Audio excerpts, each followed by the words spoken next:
The wind carried the sour tang of whiskey and wood smoke through the open doors of the Red Heart Saloon. It was Saturday night in Dry Creek, 1872, and the place pulsed with the hum of men chasing fortune or drowning in the loss of it. A fiddler sawed at a tune from the corner, boots stomped in time, spurs clinking like tiny bells.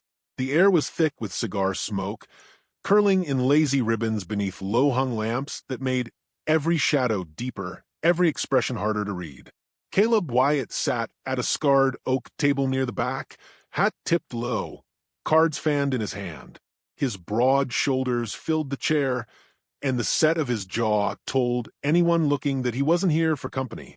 A man who worked the land from sunup to sundown didn't need much talk, just quiet, and maybe enough winnings to buy winter feed before the first freeze. He'd been losing more hands than he liked, but his face showed nothing. In poker, showing was dying. Across from him sat Amos Blake, a thin man with a wiry mustache and eyes that darted like minnows in a muddy creek. Amos was desperate.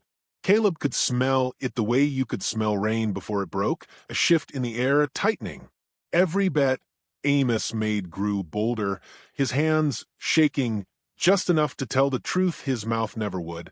He'd been pouring whiskey like water for an hour, and it was starting to bleed into his play. Another round? Someone at the table asked, voice greasy with excitement. Amos grinned, teeth yellow, and shoved a stack of coins forward. I'll see your 10 and raise you 50. His gaze locked on Caleb. You in, rancher? Caleb studied him, eyes narrowing. 50 was more than Amos had left, and everyone knew it. Don't have 50, Caleb said flatly. Oh, I've got something worth more than 50. Amos leaned back in his chair and tilted his head toward the corner. Lydia, come here, girl. From the shadows stepped a young woman, no more than 19, dressed in a faded calico dress that had been mended too many times to count. Her hair was dark and loosely braided, falling over one shoulder. She didn't smile, didn't even blink much. Her eyes, clear as creek water but twice as cold, met Caleb's for half a second before sliding away. The saloon went quiet. A few men shifted in their seats. One laughed nervously, another spat in disgust. Hell, Amos, that ain't right, someone muttered. It's a free country, Amos said, slapping the table. She's mine to wager, and she'll be the prize for the man with the winning hand. Caleb's stomach tightened. He'd heard of men doing worse, but seeing it laid bare like this made his blood run hotter. He looked at the girl again, Lydia, and saw no fear in her, only a tired defiance, like someone who'd learned early that life didn't hand out kindness for free. You can keep your game, Caleb said, pushing his cards forward. Amos sneered. Afraid you'll lose? I don't play for people, Caleb answered. Lydia's eyes flicked toward him then, just a flicker, before she turned away. Suit yourself, Amos said, reaching for the cards to deal the next hand. Something in Caleb shifted then. Maybe it was the way Amos smirked, as if he'd already won the world and didn't care who he crushed under his boots. Maybe it was the thought of that girl walking back out into the night with a man who'd wagered her like a sack of feed. Whatever it was, Caleb heard himself say, deal me in. A murmur rippled around the table. Amos grinned wide. Now we're talking that. The cards slid across the table, their edges whispering over the wood. Caleb picked his up, his face unreadable. The game was quick, draw poker, 2 bets, no room for mistakes. Caleb's heart beat steady as a hammer strike. When the last card was drawn, he had a flush, diamonds sharp as broken glass. Amos laid his hand down first, 3 kings. Strong, but not strong enough. Caleb set his cards on the table. The room seemed to hold its breath. Well, I'll be, someone whispered. Amos froze, the smirk dying on his face. You cheated. You dealt, Caleb said. The dealer, a thin man with smoke-yellowed fingers, shook his head. No cheating. Rancher wins fair. Amos's jaw worked like he was chewing something sour. Fine. She's yours. Lydia didn't move. Her arms stayed folded across her chest. Caleb stood slowly, pushing his chair back. You're coming with me, he said to her, his voice low, steady. I'm not yours, she said flatly. I know, he replied, but you're sure as hell not staying with him. Outside, The night air was cool, scented with dust and the faint sweetness of distant sage. The lamps along the boardwalk flickered in the breeze. Caleb walked her toward his horse, a tall bay, gelding tied to the post. "You can leave," he said, untying the reins. "Go wherever you want." Lydia looked at the dark stretch of prairie beyond the town. "Nowhere to go," she said. "Not unless you count back to Amos." Caleb sighed, adjusting the saddle cinch. "Suit yourself, but don't think I'm looking for a wife." "That makes two of us," she said, swinging up onto the horse behind him without waiting for an invitation. They rode in silence, the moon spilling silver across the grasslands. The only sound was the creak of leather and the distant yip of coyotes. Caleb kept his eyes ahead, scanning the horizon out of habit. He'd learned long ago that trouble didn't announce itself until it was too late. When they reached his ranch, the place looked lonelier than usual, a squat clapboard house, a barn leaning just enough to show its age and miles of open range dotted with fence lines. Lydia slid down from the horse and looked around without comment. "Guest room's inside," Caleb said. "Ain't much, but it's warm." She nodded, following him in. The smell of wood smoke and dust filled the small space. Caleb lit a lamp, its glow soft against the worn pine walls. Lydia set her small satchel, a pitiful thing, by the door. "You live out here alone?" she asked. "Been that way for a while," he said, pouring water from a pitcher into a tin cup. "Why?"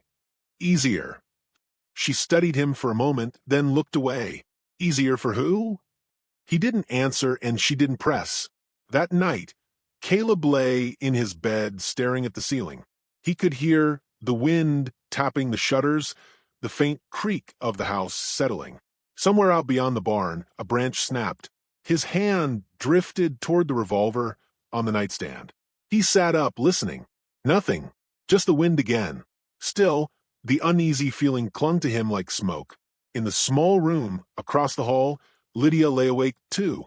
She'd seen movement earlier, just past the tree line, something too big to be a deer. She told herself it was nothing, but she knew better. Trouble had a way of finding her, and she had a feeling it was already here. By morning, the air was crisp, the sky washed clean.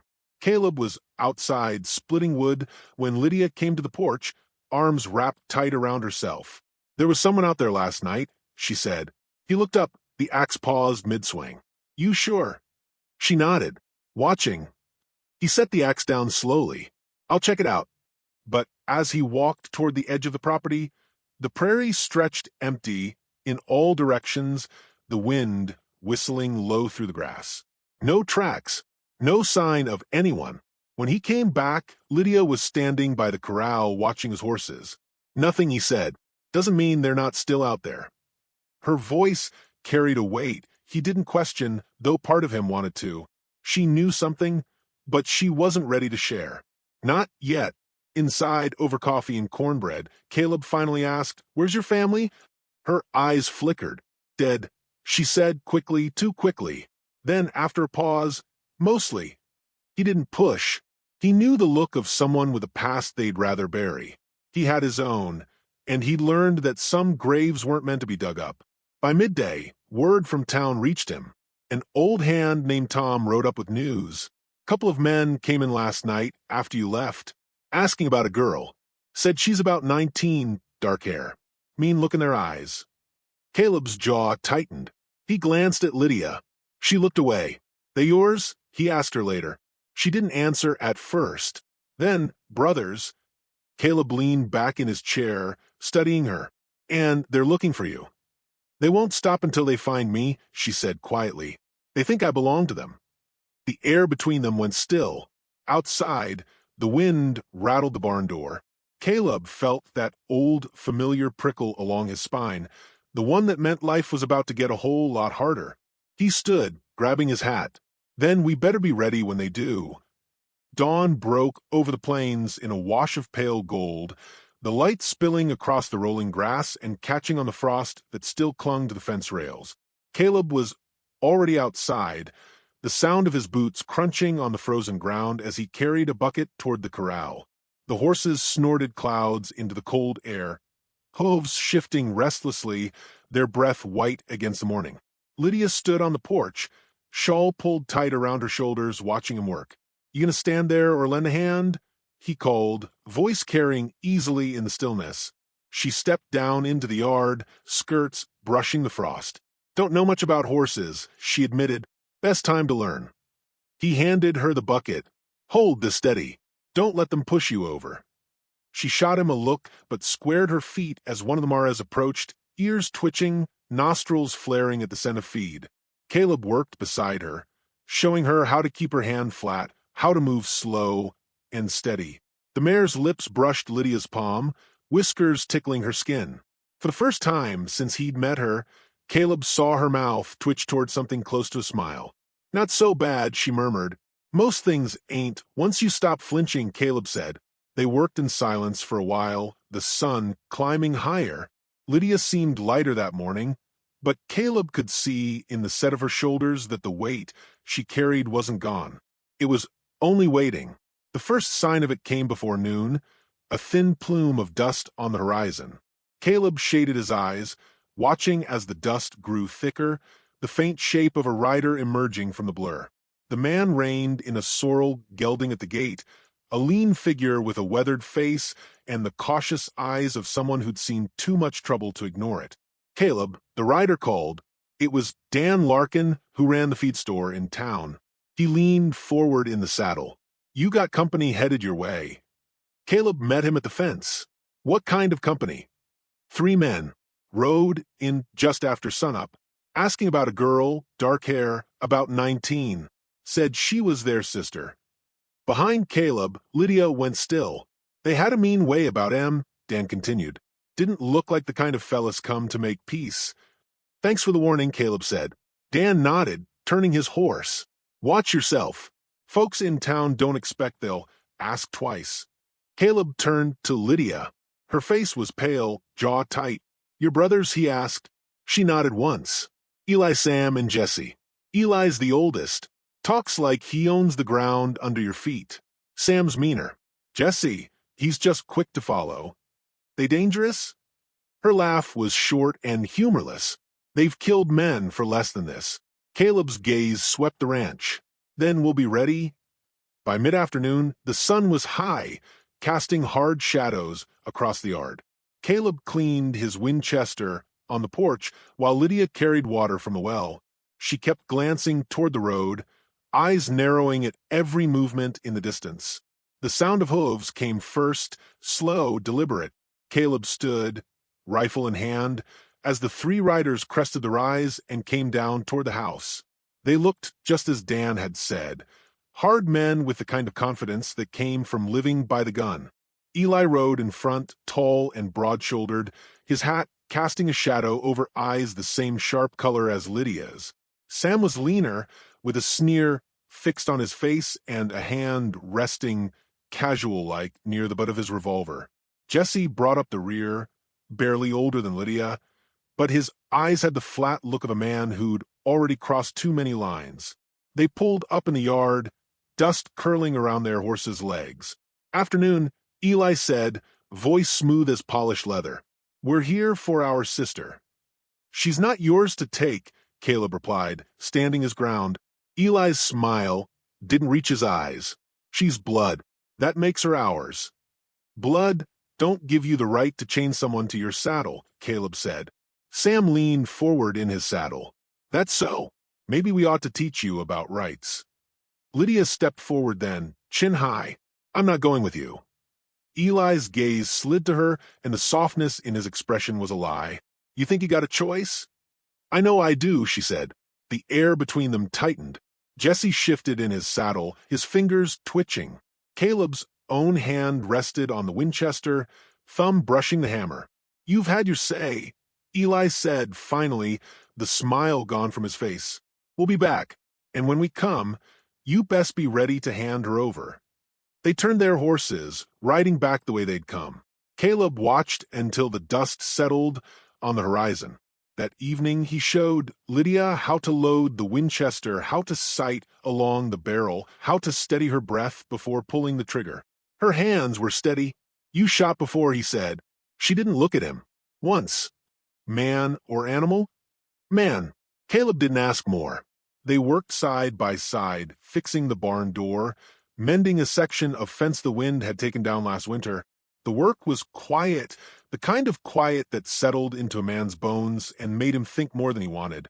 As the sun dipped low, they sat on the porch with mugs of coffee, the sky burning in shades of orange and red. "Why'd you stay?" Caleb asked finally. "You could have gone anywhere after last night. Anywhere's just another place with someone wanting to take something from you," she said. "Here, at least, I know the shape of the trouble." Caleb sipped his coffee, letting that settle. He knew something about that kind of thinking. Night fell fast, the stars sharp and cold in the sky. Caleb took the first watch, circling the yard with the Winchester in hand. The wind whispered through the grass, carrying the distant howl of coyotes. Around midnight, he traded places with Lydia, who stood in the shadows near the porch, eyes scanning the dark. She caught movement near the barn, a flicker of light, too bright to be moon or starlight. A second later, the smell of smoke hit her. "Caleb," she shouted.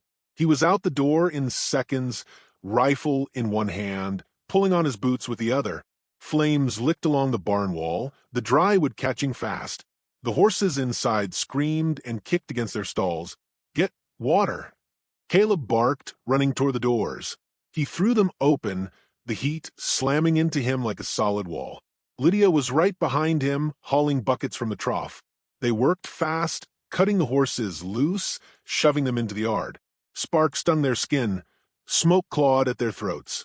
Caleb saw movement in the corner of his eye, two figures darting away into the dark. A gunshot cracked, the bullet whining past his head to splinter the barn's doorframe. "Down!" he yelled, shoving Lydia behind a stack of hay bales. He returned fire, the flash from his rifle cutting through the smoke. The attackers melted into the night, leaving the fire snapping and spitting behind them. Caleb and Lydia kept hauling water until the flames were beaten back, the barn wall blackened and smoldering. When it was over, they stood in the yard, chests heaving, faces streaked with soot. The night was quiet again, but it was the kind of quiet that came before worse things. "They're not just coming back," Lydia said, her voice low. "They're coming back to finish it." Caleb nodded, his gaze on the dark horizon. "Then we'll be ready."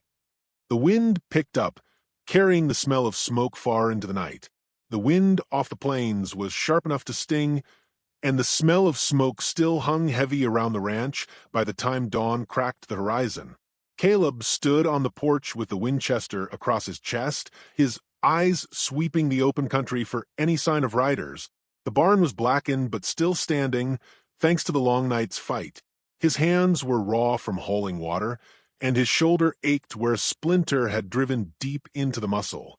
Inside, Lydia was at the stove, her hair tied back, the sleeves of her dress rolled to her elbows.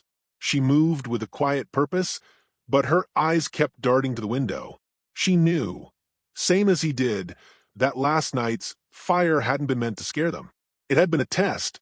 Caleb stepped inside, leaning the rifle against the wall. "Eat," she said, sliding a plate toward him. He sat, but his appetite was gone. "They'll come again." "I know." She poured coffee into his cup. "And they'll bring worse." He met her gaze. "You've got one last chance to leave. Ride out now, and you might get clear of them." Her lips pressed tight. "If I ride now, they'll just follow. And you'll be here alone. I've been alone before." She didn't answer right away, just set her cup down carefully. "Maybe I'm tired of running. Maybe I want to see how this ends." He studied her face, the resolve in it, and knew she meant it. By midday, the wind had shifted, carrying the faint, rhythmic thunder of hooves. Caleb heard it before she did. He stepped out onto the porch, the bright sun throwing the world into hard contrast. On the far ridge, 3 riders came into view, black shapes against the gold of the grasslands. They didn't rush. Men like that never did. They rode steady, letting the sight of them work its own kind of pressure. Caleb had seen this before, how some men like to stretch out the moment, make the other side feel every second of the waiting. He checked the rifle, felt the smooth slide of the lever under his fingers. Lydia came to the doorway, a revolver in her hand. "Where do you want me?" she asked. "By the barn. Cover the flank." If they split, they're yours." She nodded once and moved off without another word. The brothers reined in 20 yards from the porch. Eli sat tall in the saddle, his mouth curved in a smile that didn't reach his eyes. Sam's gaze was restless, flicking over the yard, noting every fence post, every shadow. Jesse's hand never strayed far from the butt of his gun. "You've had time to think, Wyatt," Eli called. "We're here to take what's ours and ride out clean." "She's not yours," Caleb said. "Not now, not ever." Sam spat in the dust. "Then you'll die with her." Caleb didn't reply. Some words didn't need answering. Eli's smile vanished. "Jesse." "Sam." The brothers kicked their horses forward, splitting apart like wolves circling a kill. Caleb fired first, the crack of the rifle splitting the air. Jesse's horse veered as the bullet struck the ground near its hooves, but the youngest brother held his seat and fired back, the round slamming into the porch post a foot from Caleb's head. From the barn's far side, Lydia opened up with a revolver, her shots quick and measured. One round took Sam's hat clean off. Another grazed his shoulder, spinning him half around in the saddle. Eli dismounted, moving low and fast toward the water trough. Caleb shifted position, trying to get a clear shot, but Eli was cagey, keeping cover between them. The gunfire was sharp in the cold air, each report echoing across the open land. Horses screamed and bolted, the smell of gunpowder mixing with the ever-present tang of smoke from the barn's charred walls. Jesse came in fast from the side, his revolver spitting fire. Caleb dropped behind the porch rail, felt splinters bite his cheek as bullets tore into the wood. He rolled to the edge, came up firing, and Jesse's leg snapped back as the round caught him high in the thigh. The youngest brother crashed to the dirt with a howl, his gun spinning from his grip. Lydia's voice cut across the yard. "Caleb." He turned in time to see Sam barreling toward her, blood streaking his shirt where her earlier shot had grazed him. She stood her ground, the revolver steady, and put one in his chest before he could close the distance. He staggered, a look of shock freezing on his face, then crumpled into the dust. The moment's pause was enough for Eli to move. He surged from cover, a knife flashing in his hand, and grabbed Lydia from behind, dragging her back toward the horses.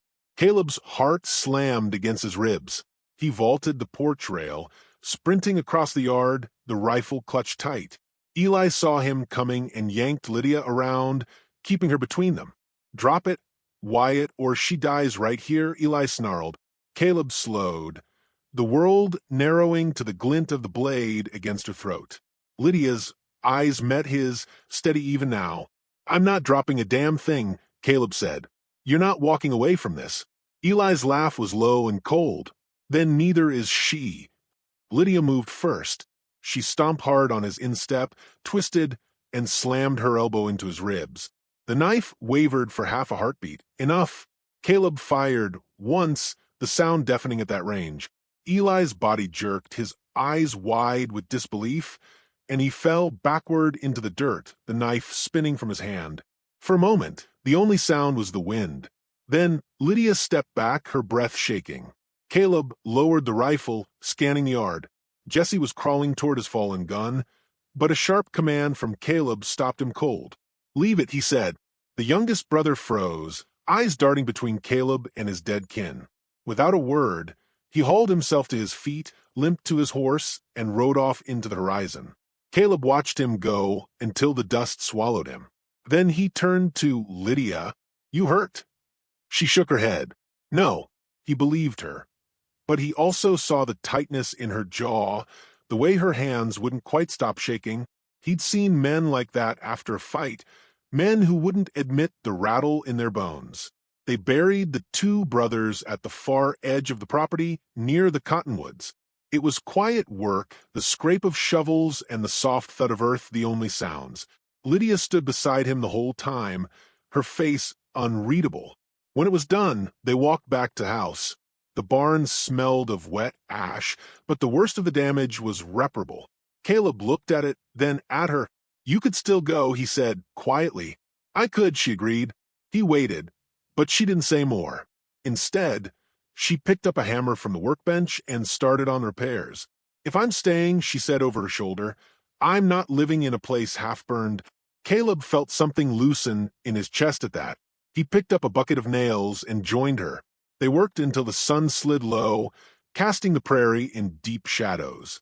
Inside, the fire in the hearth cracked and popped, the warmth seeping into the corners of the small house. Lydia poured 2 cups of coffee, setting one in front of him. When Amos put me on that table like a sack of beans, she said, her voice even, I thought maybe I'd just given up. Figured I'd go wherever the card sent me. But I didn't expect this. This, he asked. You, the ranch, not being alone. He looked into his cup, the steam curling up between them.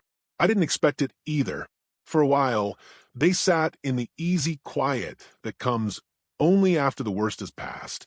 Outside, the wind had stilled and the night was deep and calm. When she rose to bank the fire, she glanced back at him. You know, you didn't win me in that poker game. No. She shook her head. You earned me after. He didn't answer right away, but the corner of his mouth lifted in something close to a smile. Later, as he stepped outside for one last look at the horizon, the stars stretched endless overhead. The land was still, save for the faint rustle of the grass in the dark. He thought about the hands life dealt, how some came with blood and fire, and some with quiet evenings and the smell of coffee in the air. Maybe, he thought, the winning wasn't in the taking. Maybe it was in finding something worth holding on to. And this time, he wasn't letting go. The morning broke cold and sharp, the kind that made breath hang in the air like smoke. Caleb rose before the first streak of light touched the horizon, the weight of the past days still heavy in his bones. He brewed coffee, the bitter scent curling through the cabin, and set a mug for Lydia at the table. She came down minutes later, hair still damp from the basin, eyes guarded but awake. They didn't speak much over breakfast. Words felt fragile. Like one wrong one might break the quiet they'd built in the ashes of the barn fire and the brothers' graves. By mid-morning, they were out by the corral. A stray steer had gotten itself tangled in a fence, and together they worked it loose, Lydia's skirts dust-stained, her hands sure on the wire. She didn't flinch when the animal kicked near her boot, just gave it a sharp swat and sent it running. Caleb noticed the set of her shoulders, the grit she wore like armor. She'd walked through worse than a wild steer, and it showed. The rhythm of ranch work steadied them both. But it couldn't hold back what was coming. Around noon, a lone rider appeared on the ridge, a dark silhouette against the bright winter sky. Caleb's hand went to his rifle before he even recognized the man, Sheriff Tolbert, and he wasn't smiling. The lawman rode down slow, his horse's breath clouding in the cold. Caleb, he said, dismounting, his gaze flicked to Lydia, then back. We need to talk. Lydia straightened, brushing dust from her hands. Caleb stepped forward, blocking the sheriff's view, just a little. What's the trouble? Tolbert glanced toward the house, then lowered his voice. Jesse didn't ride far after he left here. Rode straight to town, talking big about blood debts and what you stole. He's gone to gather more men. Lydia's jaw tightened. Caleb said nothing, but his stomach dropped. Word is, Tolbert went on, he aims to ride back tonight. Not alone. Caleb's grip tightened on the fence rail. You here to tell me to run? Tolbert shook his head. You've got a right to stand your ground. But I'm telling you plain, you won't have long to prepare. The sheriff left as quietly as he'd come. Caleb watched him go, then turned to Lydia. She didn't ask the question in her eyes. She already knew the answer. They spent the afternoon getting ready. Caleb moved through the barn, checking rifles, laying out ammunition, making sure every latch was tight. Lydia hauled water from the pump, set extra logs by the hearth, and, without a word, took down the double-barrel shotgun from above the door. She broke it open, checked the shells, and loaded it smooth as someone who'd done it before. He paused in the doorway, watching her. You ever use one? She met his gaze. Once. I didn't miss. He nodded, then went back to work. By sundown, the wind had picked up, rattling the loose boards of the porch. The sky was a bruise-colored smear, heavy with the promise of snow. Caleb stood at the window, scanning the dark edge of the horizon. Lydia was beside him, her hand resting lightly on the shotgun stock. "They'll come in fast," he said. "No talking first." "I'm not expecting any," she replied. The fire cracked behind them. Outside, the light was nearly gone. They heard the riders before they saw them, the faint, rhythmic thunder of hooves carried on the wind. Caleb felt the tension coil in his muscles. Lydia's grip tightened on the gun. Shapes emerged from the gloom. 5 men spread wide, rifles slung, faces shadowed under hat brims. Jesse was at the center, his mouth twisted into a grin that didn't touch his eyes. "Evening," Jesse called, pulling up his horse just short of the yard. "Figured you might have something of mine." "You're mistaken," Caleb said, voice even. Jesse leaned forward in the saddle. "That girl, Amos won her fair. Then you took her like a thief." Lydia stepped forward, her voice cutting through the cold. "I'm not yours to win. I wasn't his either." Jesse's grin faded. "You think you get to choose? After what you cost me?" Caleb saw the moment Jesse's hand twitched toward his rifle. He didn't wait. The crack of Caleb's first shot split the night, dropping the man to Jesse's left. Chaos followed. Men shouting, horses rearing, gunfire flashing bright in the dark. Lydia fired once, the blast echoing, and another rider went down hard. Caleb moved with practiced precision, each shot deliberate. But there were too many angles, too much noise. A bullet tore past Caleb's ear, close enough to burn. He ducked, rolled to the water trough, and came up firing. Lydia had moved to the doorway, reloading with quick, sure hands. "To left," she called. Caleb spotted Jesse spurring his horse toward the barn, likely aiming to set it alight. Caleb ran, boots pounding frozen earth, and tackled him clean out of the saddle. They hit the ground hard, rolling in the dirt. Jesse came up swinging, the fight vicious and close. "You should have stayed out of it," Jesse snarled, his fist connecting with Caleb's jaw. Caleb spat blood, eyes hard. "You should have known when to quit." He drove his elbow into Jesse's ribs, felt the man gasp. Jesse's hand fumbled for the knife at his belt, but Caleb was faster. He wrenched it free and tossed it aside before pinning Jesse's shoulders to the frozen ground. "Ride," Caleb said, his voice low and deadly. "Now, and don't you ever set foot near this land again." Jesse's eyes flicked toward Lydia, who stood in the barn shadow, shotgun still leveled. Something in her steady aim broke his last bit of defiance.